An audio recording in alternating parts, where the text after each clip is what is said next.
Hey, good afternoon, everyone. Is this thing working? Can you hear me? Hello, hello. Yeah. Hey, welcome back. I hope lunch was good. You're still digesting, so I'll try to keep the energy up. Yeah, my name is Louis. I'm super excited to be here. It's been 3 years since I've been on stage, so I'm a bit rusty, and my accent got worse over time. So I'll try to articulate and speak clearly. Yeah, I wanted to, I reflect on what we've heard this morning. There was this graph that was shown at the beginning of the morning with the top activities that every product marketing is doing. And I don't know if you remember the stats, but the two main activities that every PMM is doing is product positioning and messaging and product launches. And I'm here to tell you a very, very different story today. So bear with me. Before I do that, I would like to ask who in the room dreamt of being a product marketeer when they were a little boy or a little girl? All right, okay. So I'll make the story about me, which I tell our team to never start talking about themselves in any conversation. I'm going to do the exact opposite, because this is a story about my journey in product marketing, a journey which I did not go through alone. A lot of the people I went on this journey with are here in the room. Because like you, I did not dream of becoming a product marketeer. Actually, I studied sustainability. I wanted to save the world. I majored in development economics and sustainable development. And then I became a banker. Joined BNP Paribas in Brussels and quickly found out that banking is super boring, except when Teresa's talking about it. So I quit everything and I moved to South Africa, joined a company called TomTom. I know I have some ex-colleagues in the room. I became a product manager in charge of mapping Africa. There was no better reason to wake up in the morning. Did that for a bit, about 3 years, and then there was a reorg and they told me, hey, you can choose between product management and product marketing.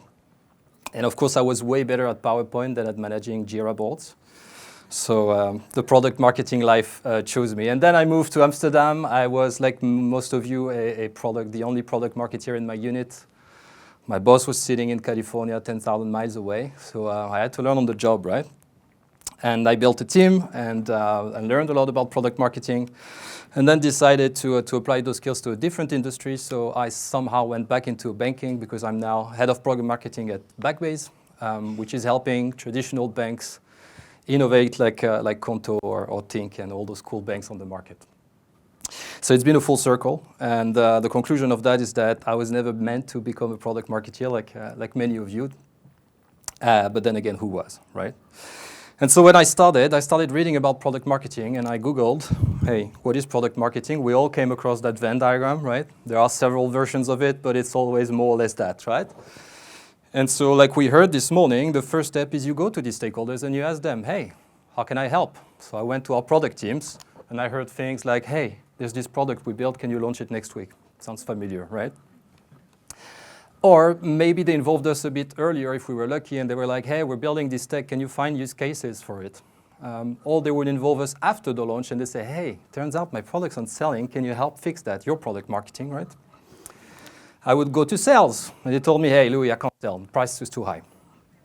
Or I can't sell because we're missing that feature, it's your job to lobby and influence and bully the PM until he puts it on his roadmap. Or he told me, hey, Louis, I need USPs and product differentiators, otherwise I can't do my job properly. Where are my battle cards? And then I would go to the marketing team, and I would hear things like, hey, there's this webinar next month. What do we talk about? Is there any new product announcement to make? I'll be like, why did we do a webinar if we don't know what to talk about, of course? Or can we have more product handouts, demo videos, knowledge, infographics? It's more about the products. Or can we start a campaign about this product we're investing in? Actually, this one came recently from the CEO himself. And so we did. I tried to help. I tried to do better slide decks, better product collateral, better use cases, better campaigns, better product launches. I think some of my ex-colleagues remember that product launch process which I designed and had like 50 steps. Very controlled, very better battle cards. We did competitive stuff, better enablement. And then, so we did better, of course. But none of this moved the needle. After a while, there was a sad realization of the hard truth, is that you know that when the sales team, they make a big win, they sign a big deal and they send that email to the entire company saying, hey, we signed this deal. I want to thank the legal team. I want to thank the product managers. I want to thank my mom, the janitor. I never, 10 years in product marketing, I've never received an email mentioning product marketing in that. And that hurts. That hurts. And I know you guys feel me here. And I realized, I started asking myself, it was back when I was in my previous job, and I started asking myself, why is that? Why aren't we never mentioned in those big deals that are moving the needles, defining the future of your business unit? And the answer came from someone in my team. It's because we were trying to do better. And better can be argued with. Better is negotiable, but different is not. And so I realized we needed to do something different. And what I did is I went to the sales guys and I really analyzed those big deals, those types of partnerships, the ones that are very strategic to the future of your unit, that are bringing in the millions, that are long-term strategic deals. And I looked into, hey, what was moving the needle? Why did we win? And who played a role? And after a few months of doing that and interviewing the sales guys and interviewing the customer success people that were involved in those deals, I found there were a few patterns, which I'll explain right here. Number one, the customer had a challenge, and that challenge was strategic and important enough for them to actually feel they had to do something about it. It's not just that the customer had the problem, it was that there was urgency for them about it. Second, in all those deals, they came somehow to the conclusion that we were the right partner to help them with that challenge, of course. And why they thought that is because they felt we were the best at understanding their problem. And third, the strategic alignment and relationship were actually more important as deciding factors than the product and the price. I'm sure this sounds familiar to those of you who has been in this deal, in this industry for a while. And so I started reading. I started feeling, hey, we need to do different, not better. And so I actually followed the Product Marketing Alliance core, and I found some books. I started reading about buyer personas. Adal Revelas, it's a book I recommend to anyone in product marketing. And I started developing personas with my team. And then someone in the room told me, hey, personas are shit. You need to focus on jobs to be done. And she actually offered me this book in the middle when I left.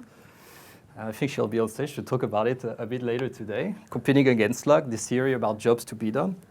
And then, of course, April Dunford was a very important book for me. It taught me how you need to position your product into the words and the terms of your audience. So you start with your audience.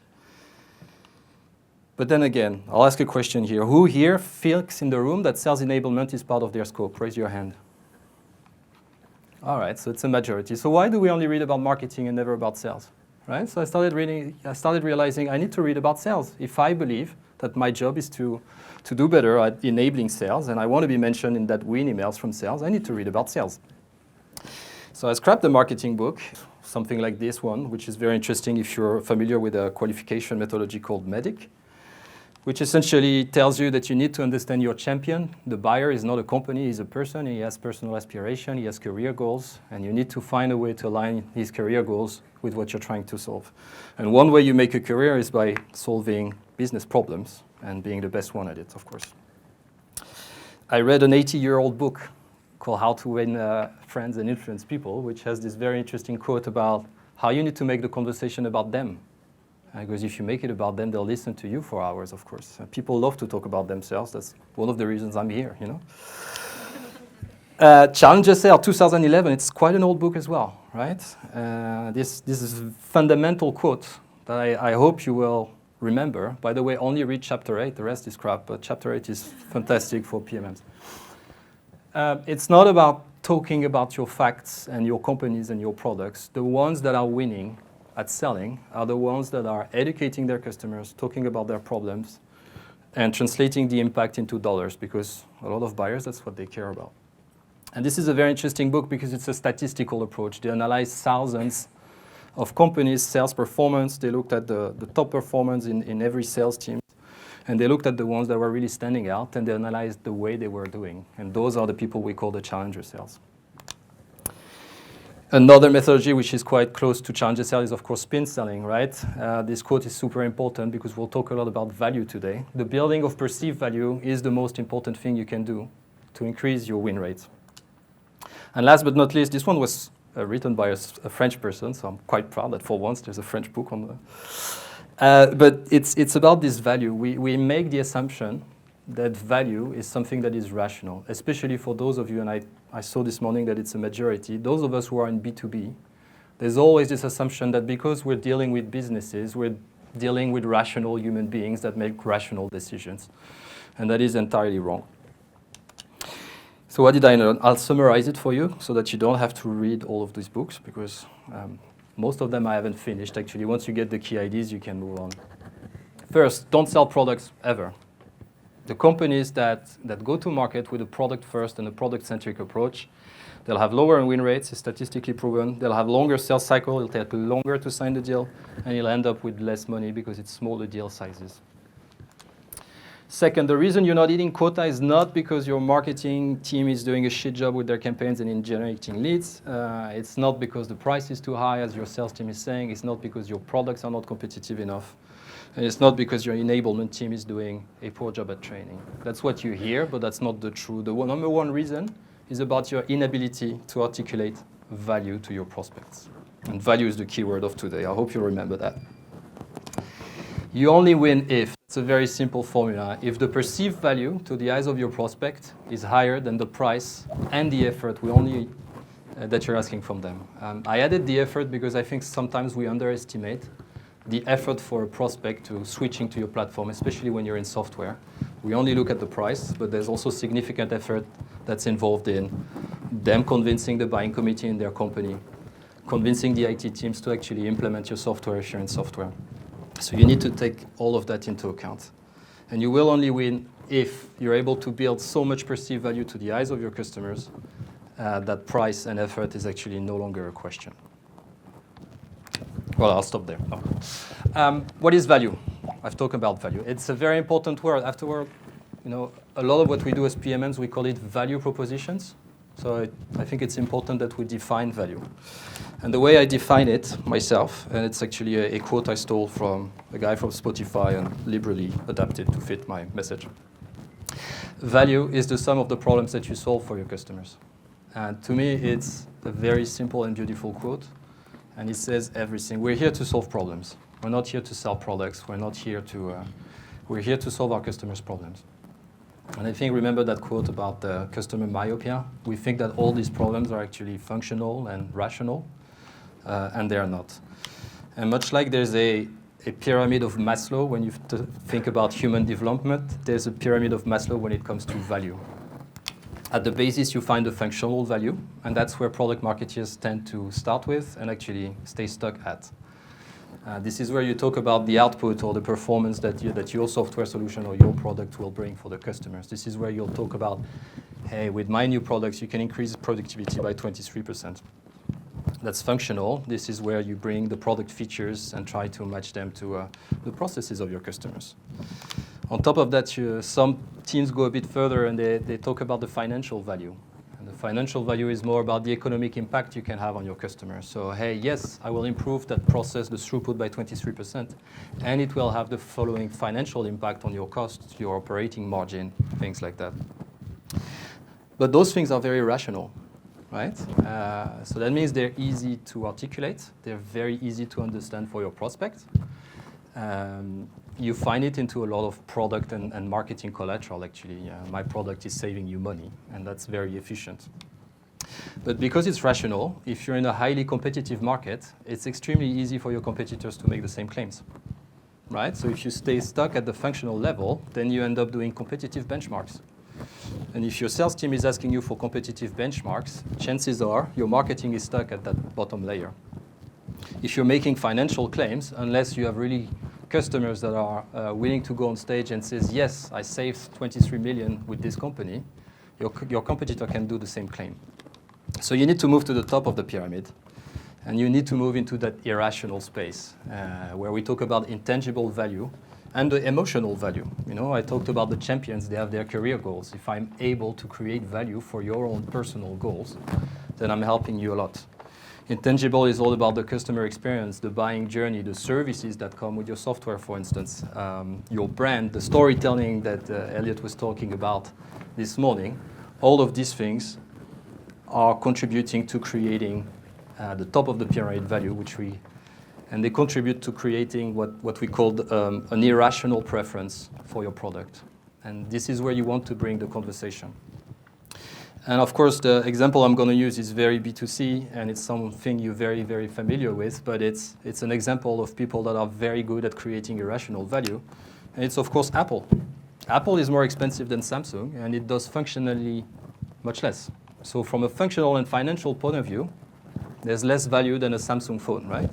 However, people prefer to buy the Apple, right? It's because Apple is excellent at creating that irrational bias for their value proposition. They focus on the top of the pyramid. They don't tell you about their features. They don't tell you about the cost. It's actually not a deciding factor when you purchase an iPhone. And it's hard because to go to the top of the pyramid, you need to understand what customers want. And unlike the Spice Girls, your prospects, they won't tell you what they really, really want. So you need to uncover their unexpressed needs. And that's hard work. It's hard work. It's hard work for you as a product marketing team. But it's also hard work for your sales team because they're the ones that have to bring those discussions. Right? So I'm doing a on-the-spot fixing. Can you still hear me? Yeah. Hello. Bonsoir. So you need to uncover their unexpressed needs, and you need to train your team into finding out what customers really, really want. The customers will reach out to you and they'll send you an RFP and it says, hey, we have this list of functional needs. But you got to dig deeper, and to do that, you have to ask questions. And a very useful method is SPIN. Of course, it's a sales methodology which we've been training our sales team on recently. It's all about asking the right questions about where they stand today, what are their pain points, the ones at least they are able to express and articulate. What do these pain points mean? What does this problem mean for you? Like, what does it impact on your bottom line? Which line on your income statement is this impacting? And is there urgency? How serious is this issue? Because you're trying to find the problem that's strategic and urgent enough for them to do something about it. And then what does the ideal solution look like, and where will you be if we succeed? Like you, Louis, as the head of product marketing, if I successfully sell Showpad or Seismic to you, what will it do to your product marketing career? It's important to uncover that. So, of course, you need to train yourselves on that. You, as a product marketer, can also use that to feed your content ideas, of course, and to work with your marketing teams to do certain tactics that push your prospects to reveal what their true motives are. So when I joined my current company, Backbase, I decided I don't want to do better product marketing this time. I want to do different. And so I told my manager, and he was kind enough to trust me, that, hey, I want to shift. I want to shift the way we're doing product marketing in this company. When I joined, the existing team was doing a lot of functional overviews, product decks. There was a go-to-market for each product line. So very normal and traditional product marketing. And I said, I want to shift. And I created this slide a year and a half ago when I joined, and I've been showing it to everyone in the company since then. I wanted to shift from a very product-centric approach where all our go-to-market motions were about what we wanted to tell the market, about bringing rational arguments, functional, financial, about our products, using our language, and in the end, the discussion ended up often to be around price and cost. And I wanted to shift towards audience-centricity, which is really talking about what they want to hear about. Creating that bias for our solution, of course, so going into the irrational, which is extremely hard, and I'll talk about it after. Talking about their challenges, using their own words, and this is where customer research is extremely important, and focusing the conversation on value and away from price and cost. One little trick that you can use now, and this is one thing that I use as a team lead in everything that we produce, I use my nose. And that means essentially making sure that in every piece of collateral, every go-to-market motion, every messaging that you produce, you have those four elements: the needs of the customers, the outcomes that they're looking for, how your products and services and your company and your brand can come together to bring a solution, and of course, the evidence. So that's a little mnemotechnic trick that I wanted to share with you guys. It's easier said than done. Of course, there's a lot of theory. A lot of these books, they've been here for, 20, 30 years. Challenge Sale is 10 years old. Spin is about the same age. So it's a bit surprising that we're not all doing that thing together already because, in theory, it's all there. We just have to follow the textbook. We started that journey with my current team. It started initially with just, hey, instead of doing a slide deck per product line, we're going to do a slide deck per market. And then we decided, hey, let's go a bit deeper. And then it became a campaign. Let's do a different campaign. So the person responsible is in the room today. Hi. And then from a campaign, it became an entire GTM. And then end of last year, it became the main way the back-based sales force is actually approaching the market. And so I'll tell you a bit about the lessons we learned along the way. We're still finding our way. We're still testing and trying things. There are things that work, things that didn't. So I'll share a bit my experience because this is really what today is about. There will be resistance. It's a super hard journey, so it's not for everyone. It's not for the faint-hearted. Why? Because product marketing is safe. Marketing products is safe. The intelligence, the data you need to do a good job at explaining your product, it sits in-house. You have access to product owners, to product managers. All the knowledge is there. It's just for you to consume it and translate that into a value proposition. Value marketing is super hard. You have to start from the customers. You have to spend a lot of time figuring out what are their problems and trying to uncover the problems that they express and the ones that they are not telling you about. And customers won't tell you what they want, right? So you really have to dig very, very deep. And it means that there's a big incubation period before you as a product marketing team can actually start showing results, right? You're going to have to tell your manager, sorry, I'm going to stop everything, pause everything. We're not going to do more functional overviews and product decks for a while.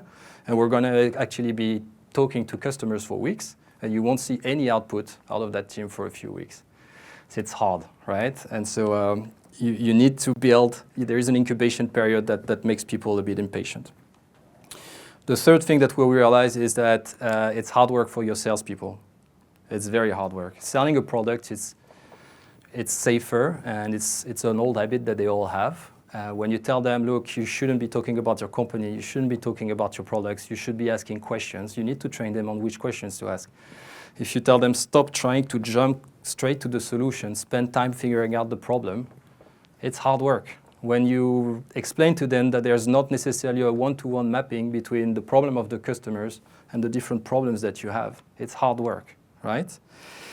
It brings bigger dollars, though, so there's something in it for them.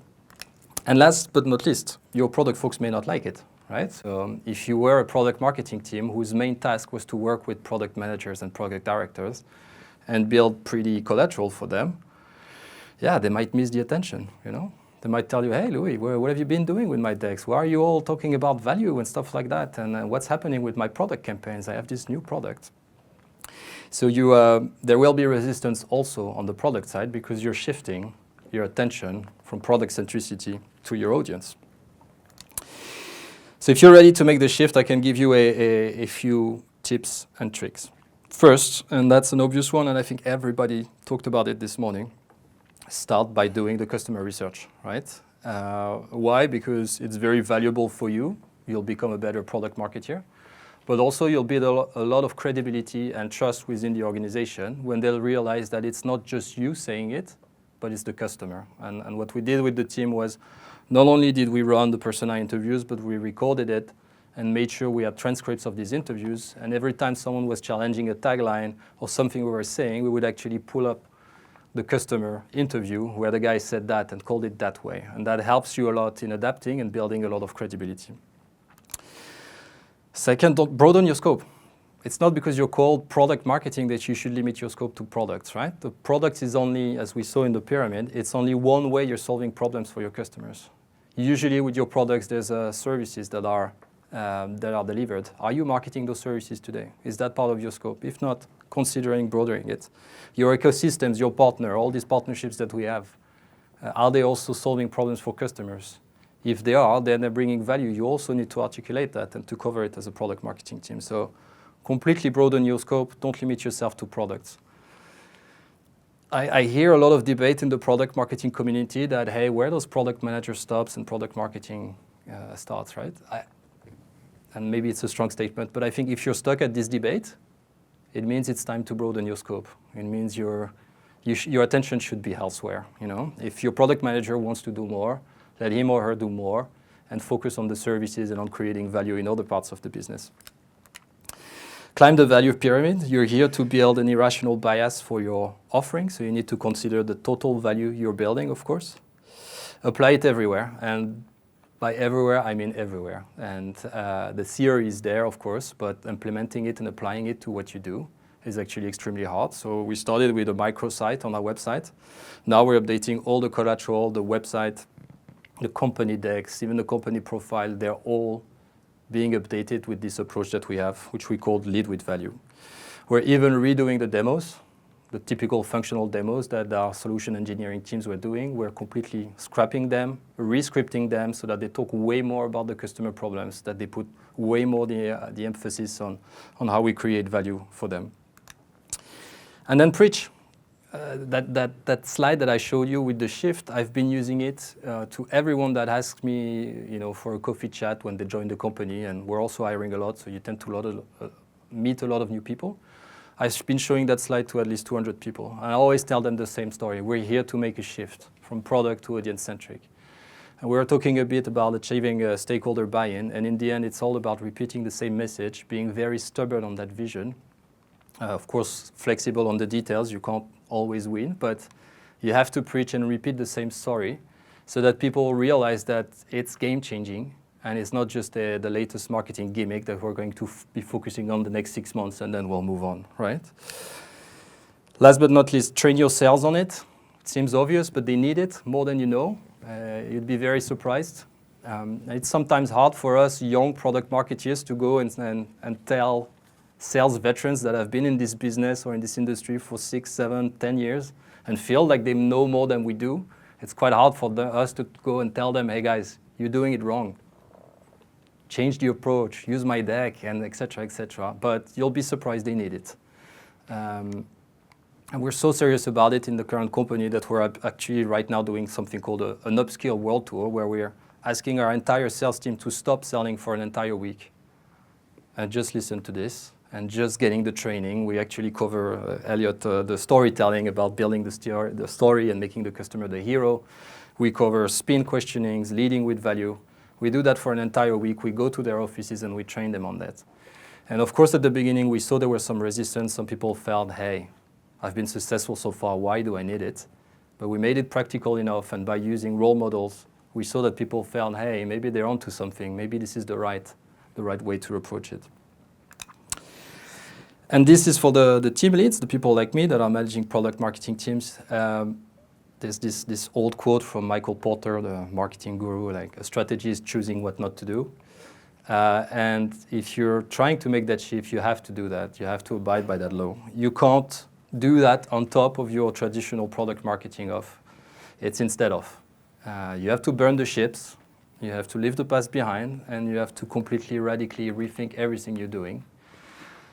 Which means that we talk a lot about how do you organize your PMM team, but one example is if you give one product line or one product to every specific PMMs, then you run the risk of them being too focused on their products and not being able to articulate the entire value of the company. So you also need to rethink the way you're organizing your team. I don't have the answers for you because I'm still figuring out the ideal organization. But you have to make some trade-offs. You have to make some sacrifices. There will be things that you will drop. There will be things that you will no longer do, no longer update. Our product overviews are actually a year old, and I sometimes feel ashamed that my product managers are knocking on our door saying, hey, can we update this and that? And I'm not saying no, I'm saying not now, but it's a conscious decision that I'm making to focus the resources of the team on understanding the customer problem and making sure that our go-to-market, our campaigns, our content is talking to that, rather than making better product collateral. So, conclusion. I'm still good for time? I don't know how much time we have left. Okay, I'll go fast. Why did I go with this presentation title? Right, key learnings. It starts with customers, not with product managers. I think that's pretty clear. It's more than products. I really advise you to broaden your scope and articulate all the value. And it's more than marketing. It really is about sales. At least that was my journey, and the ones we took with the one, which explains the question: why the hell do we call it product marketing if it's not about products and it's more about sales than marketing? So that's what I wanted to share with you today. Of course, this journey, I wasn't alone on it, right? A lot of the names of people that inspired this, that that worked with me. They're colleagues, past or present, and I really want to thank them.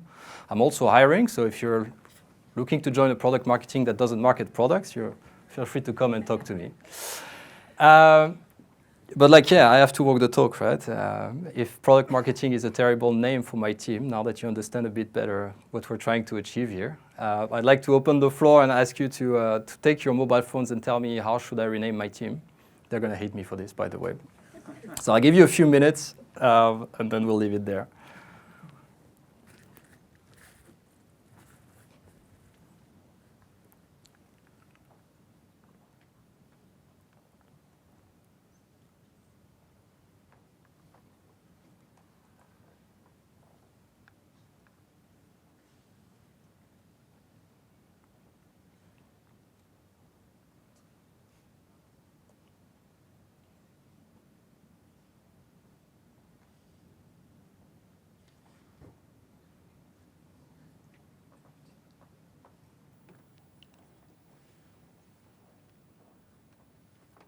All right, it looks like we have a winner already, right? Or a couple. Yeah, value marketing is an interesting one. That's one I've been playing with. I haven't renamed the team yet because they also have personal aspirations to make careers, so I'm not sure they appreciate it if I change their titles. But I do see it's a lot about value, so I think there's other interesting ones. Customer marketing, value sales, value team. Yeah, cool. This is me. I don't know if we have time for questions or if there are questions. Igor, you tell me. Questions. Yeah? I saw the list. There's quite Thanks a few for interesting ones. We're going to do a few. Can you just pop them up, please?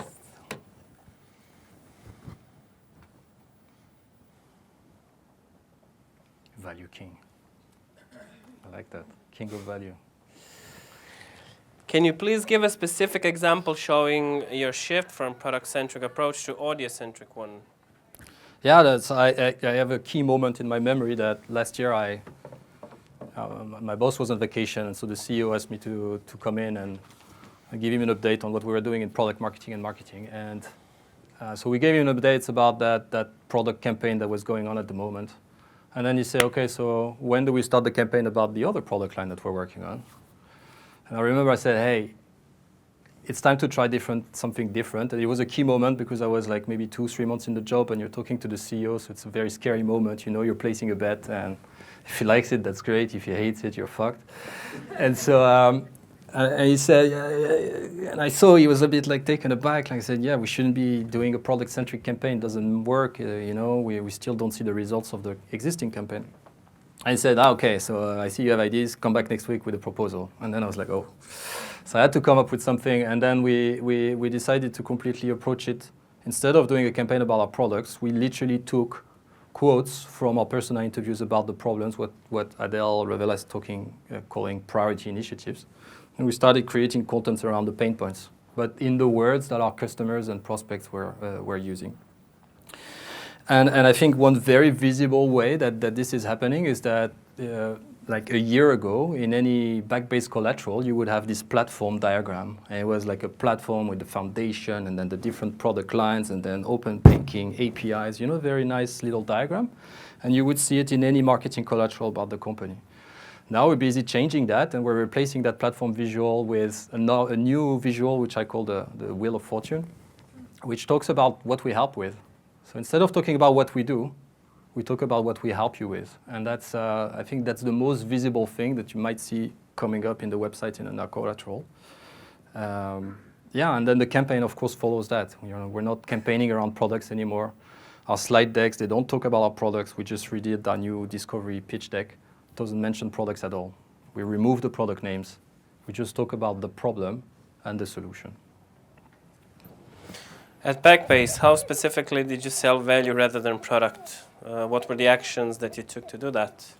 Yeah, so as I said, it started with listing the main pain points and then trying to see, okay, out of all these pain points that have been expressed by prospects and customers, which ones that we can be unique at helping with. And then we grouped them into 5 like value drivers, as we call them, and this is how we built our Wheel of Fortune. And then we created content and decks around that, basically.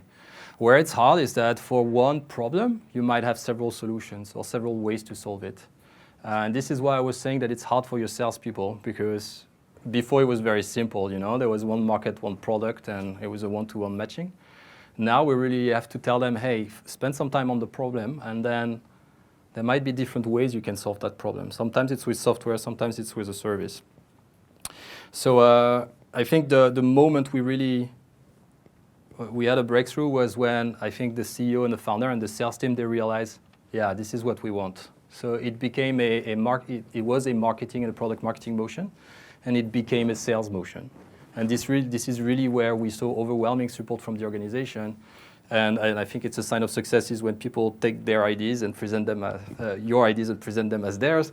But we saw a lot of people starting to talk about leading with value, and this became the main thing we're training our sales team on. So I think the key, my advice is really look at your role as a sales enablement in a way, not the training aspect, but really you're here to help the sales team. And if you approach it from that angle, then it gets easier. You read different things, as I showed you, and and you achieve more, I would say.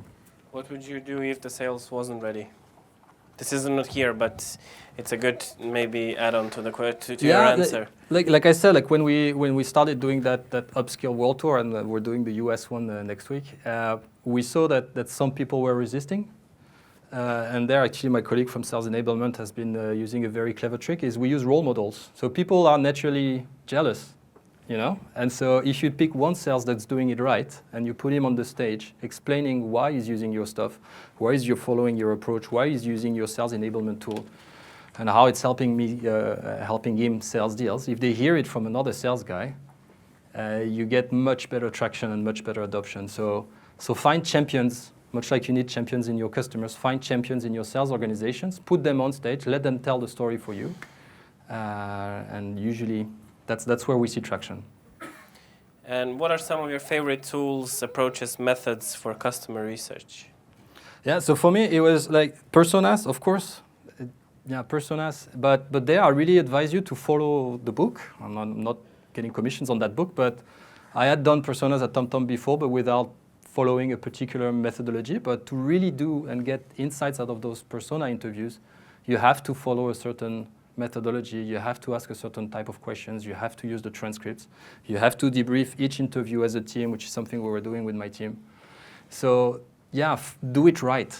Do it properly. Don't just think that attending a customer meeting or talking to a customer at an event is enough. No, do a proper interview, analyze the transcript, and then share a lot with your marketing team, because then you get a lot of credibility and they'll listen to you and look at you in a different light, I would say. And one final one, you got mentioned in the sales mail already, or are we still waiting for that? I'm still waiting, but we did get yeah, that's true. It's a journey, as I said.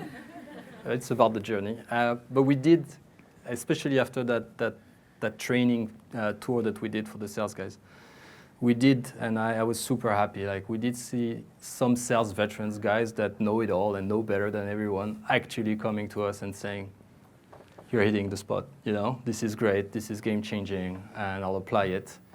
We see people. We have this little trick where we pre-release decks. So we start sharing with a select few, and then we see if the deck travels within the organization. And it's usually the way we kind of like test if there's appetite for it, right? So we got a lot of great feedback. Not yet a thank you, Louis, for this win.